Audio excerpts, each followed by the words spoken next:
Hi parents, this is Ritu again, and today again I have one of the very interesting topic that we are going to talk about, and that is the learned behaviors. So, what do you know about learned behaviors and where it come from? Again, I have repeated this story quite a few times, but when kids are walking, when my kids were small, and my mother used to just because of her knee problem, she's not able to walk properly, and she just limp a bit. And one day we saw that my both the kids, they were toddlers and they were toddling behind her, making one top up and down, up and down. And I was like, what's that? What is this? Why they're doing that? So as soon as she gets up from the couch, they just started following her in her format. And then I realized that they're trying to copy her. And then we had a good laugh and we have a good memory stored, but that definitely teaches me that kids have a learned behavior in our everyday environment.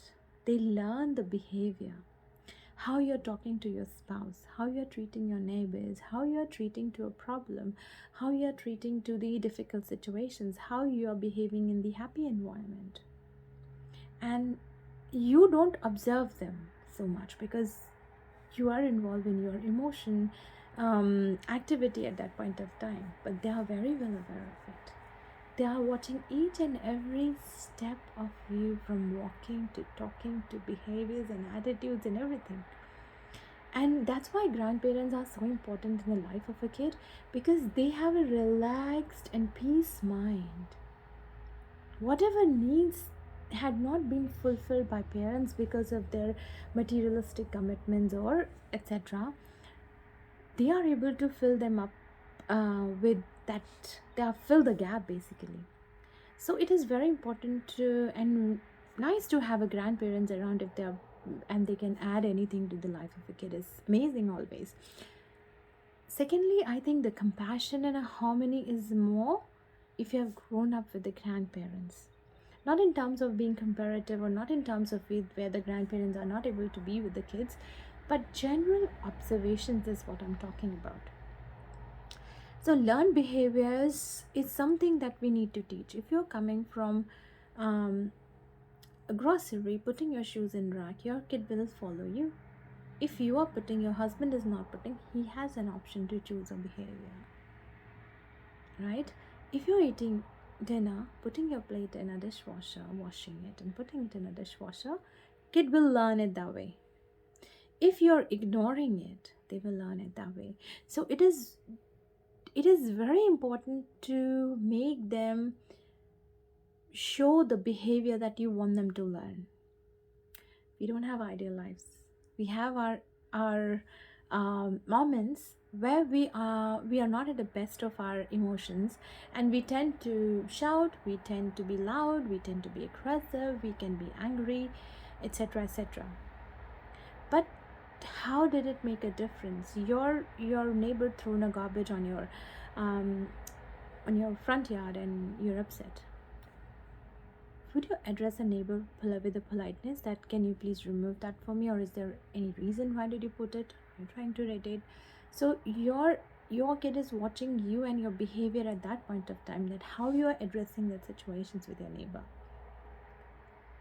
Friends came to your house, before they and as they leave, your communications is being noticed by the kid.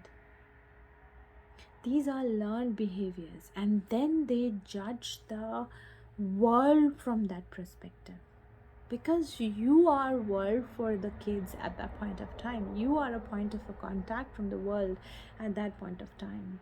That's why so much of an analysis, that's why so much of a research, that's why so much of emphasizes there in terms of defining it. Sometimes we just wanted to go with the flow, sometimes we just wanted to plan it really well, organize it, wanted to communicate about it and wanted to address it.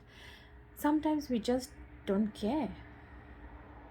So it is very important, if we are aware about our emotions, our learnings, and our beliefs about the world. If you're going for a walk, and if you see a particular race of a people, and how do you comment about that race? Your behavior and attitude towards the another human being on road A general human being on road, general human being during travel will definitely decide the perspective of a kid.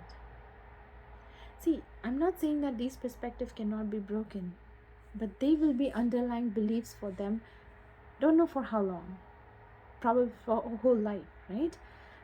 If you like, if I have to learn the behavior, I'll take around 21, 22 days to learn it and 63 days to perfect it. What research says, when I'm small, I'm just watching my mother doing stuff and parents doing stuff, my grandparents doing stuff, my brother, sister doing stuff, friends doing stuff, and then I learn it from them. If I'm observant, if I'm focused, I will learn it that way. If I am not focused, I will learn it the other way. I'll just grab a superficial part of it and I'll work around it. We don't have to mug up so much about it. We just have to be informative about it. We are not making a checklist, okay, we are doing this. No. If you and your spouse or the partners in the house is having issues, how will you rectify it? What approach? Are you shouting on each other? Are you throwing things on each other? Are you sitting down and say, hey honey, I want to talk to you, can we have a conversation? Are you going out of the house? Are you fighting when kids are not home? Or you have a defined time period for fighting? So we need to address and communicate, and we need to be clear in our head that what are our demands and needs and desires for us, for family. Now again, that's why whenever it comes to, it's very interesting, but whenever it comes to coaching kids, or it's never kids, it always starts from parents, because at the end of the day it ends to parents, right? So we have to address it properly. We can't just jump onto, okay, I'll rectify this kid, fix this, and it's done. It doesn't work this way. We always have to go back to parents and their relationship to address, accept it, heal it, work on it, and it should be fine. That's it from me from Learn Behaviors. If you have any questions or any queries, do let me know. And thanks for watching me. Have a lovely day and a happy parenting. Bye.